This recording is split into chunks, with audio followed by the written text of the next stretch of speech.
విజయవాడలో సీఎం జగన్పై దాడిని ఎలా చూస్తారు మేడం?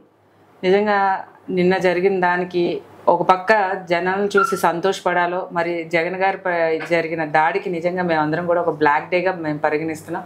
ఎందుకంటే జనాలను చూసి వర్షం సైతం ఎండ సైతం లెక్క చేయకోకుండా జగన్ గారిని చూస్తాకి ప్రజానికాన్ని చూసి మరి ఇది కేవలం ఖచ్చితంగా మరి టీడీపీ వాళ్ళ కుట్రే అని మేము ఖచ్చితంగా నమ్ముతున్నాం. ఎందుకంటే ప్రజానికానికి క్లియర్ కట్గా అర్థమవుతుంది.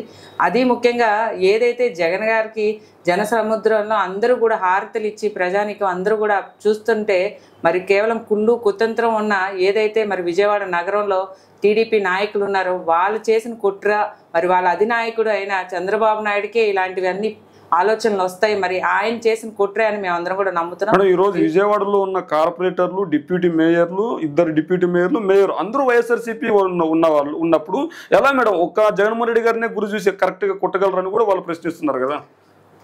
జగన్మోహన్ రెడ్డి గారంటే ఆయన ప్రజల వద్దకు పాలన తీసుకొచ్చిన మహానాయకుడు, మరి ప్రజల్లో ఉండే నాయకుడు కాబట్టి ఎటువంటి సెక్యూరిటీ ఆయనలాగా మరి ఏదైతే ఆయన సెక్యూరిటీ బీజేపీ వాళ్ళని అడుగుని సెక్యూరిటీని తెచ్చుకున్నారు, కానీ జగన్మోహన్ రెడ్డి గారికి అలాంటి సెక్యూరిటీ ఇష్యూస్ ఏమీ లేవు. ఆయన జనాల్ని కలవాలి.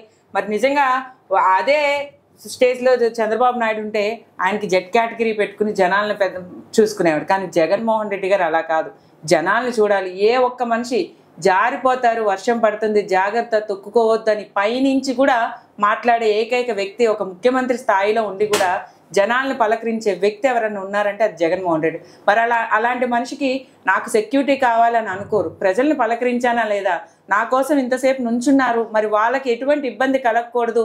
పైనుంచి కూడా జగనన్న ఒకటే చెప్పారు.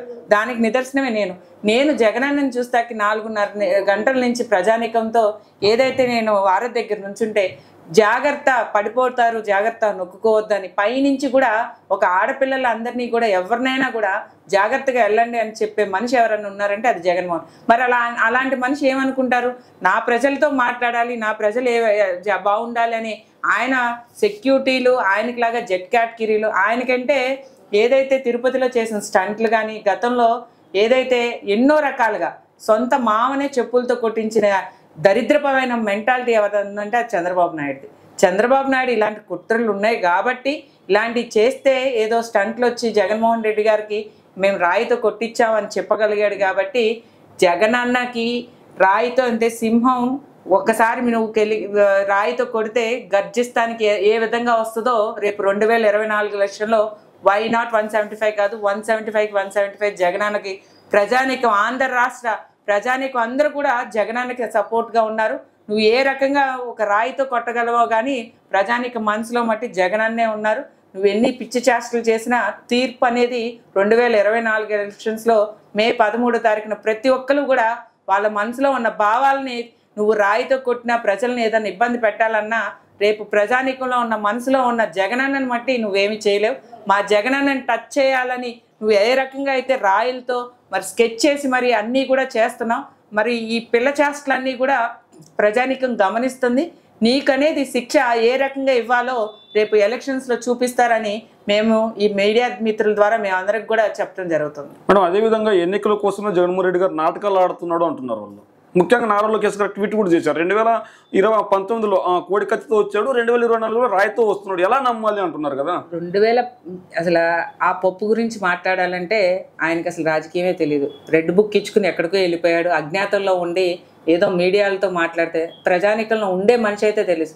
5 ఏళ్ళు ఏదైతే ఆంధ్ర రాష్ట్రాన్ని పరిపాలించి మరి 4 సంవత్సరాలతో 11 నెలలు జగనన్న మన ఆంధ్ర రాష్ట్రాన్ని పరిపాలిస్తే సురక్షితంగా ఉంది కాబట్టి ప్రజానికం ఆ రకంగా ఉన్నారు.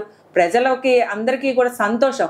మరి ఒక ముఖ్యమంత్రి స్థాయిలో ఉండి ఆయనకు అలాంటి చీఫ్ స్టిక్స్ జగనన్న ఇచ్చిన సంక్షేమ పథకాలు ఉన్నాయి, మరి అభివృద్ధి ఉంది. జగనన్న మనం ఏ ఇంటికి వెళ్ళినా ఈ రోజే మేము జనాలు ఎవరూ రాలేదు, కింద స్థాయి కార్యకర్త నుంచి ఒక కార్పొరేటర్ కానీ, మేయర్లు కానీ, ఎమ్మెల్యే కానీ, మినిస్టర్లు ప్రతి ఒక్కరు కూడా 3 ఏళ్ల నుంచి గడప గడప ద్వారా ఎన్నో విధాలుగా కరోనా టైంలో కూడా మరి వాలంటీర్లు వచ్చారు. తర్వాత ప్రతి ఎమ్మెల్యే స్థాయి నుంచి కానీ కింద స్థాయి నాయకుల వరకు కూడా ఇంటింటికి వెళ్ళి ప్రతి ఇంటికి సంక్షేమ పథకం అందిన పత్రం ఉంది, జగనన్న ఇచ్చిన లేఖ ఉంది. ఇవన్నీ చాలవా మాకు? మేము చేసిన అభివృద్ధి జనాలను అడుగుతున్నాం.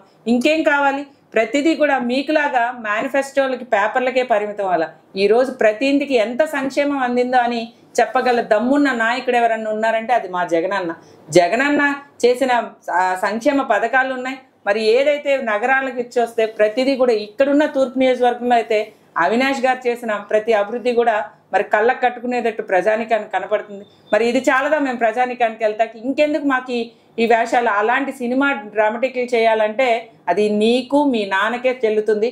ఎందుకంటే మీ ఫ్యామిలీ హిస్టరీ అంతా తీసుకుంటే మీరు ఏ రకంగా పార్టీలోకి వచ్చారు, ఏ రకంగా మీరు పార్టీని ఒకళ్ళ దగ్గర నుంచి లాక్కుని ఈరోజు తాతల ముత్తాతల పేర్లు చెప్పుకుని బతికే స్థాయి జగనన్నది కాదు. జగనన్న అంటే ఒక నమ్మకం అంటే జగనన్న ప్రజానిలో ఉన్న నమ్మకానికి నిదర్శనమే ఈరోజు వైఎస్ఆర్ పార్టీని తండ్రి చనిపోయి మరి జగనన్నని ఎంతగా బాధ పెట్టారో అవన్నీ తట్టుకుని మరి ఆయన సుదీర్ఘ పాదయాత్రలో ప్రజానీకానికి మరి చేరువయ్యి ఈరోజు వైఎస్ఆర్ పార్టీ పుట్టుకొచ్చింది. మరి ఆయన కూడా తండ్రిగా పేరు చెప్పుకురాల.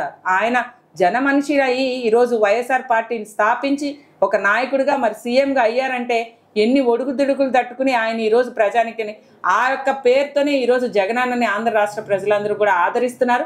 తప్పకుండా మరలా 30 ఏళ్ళు జగనన్నే వచ్చే విధంగా ప్రజానీకం అందరూ కూడా స్వాగతిస్తున్నారు. ఏ ఊరు ఏ ప్రదేశం వెళ్ళినా కూడా ఆంధ్ర రాష్ట్రంలో జగనన్నకి స్వాగతాలు పలికి అవి చూడలేక ఈరోజు వాళ్ళు పిచ్చి చేష్టలు చేశారు. కానీ జగనన్నని టచ్ చేసి ఏదన్నా చేయాలన్న దేవుడు కూడా ఊరుకోడు, క్షమించడు. మీకు శిక్ష అన్నా ఏదన్నా ఉందంటే మీరు భూస్థాపకం అయిపోవటమే 2024 ఎలక్షన్లో.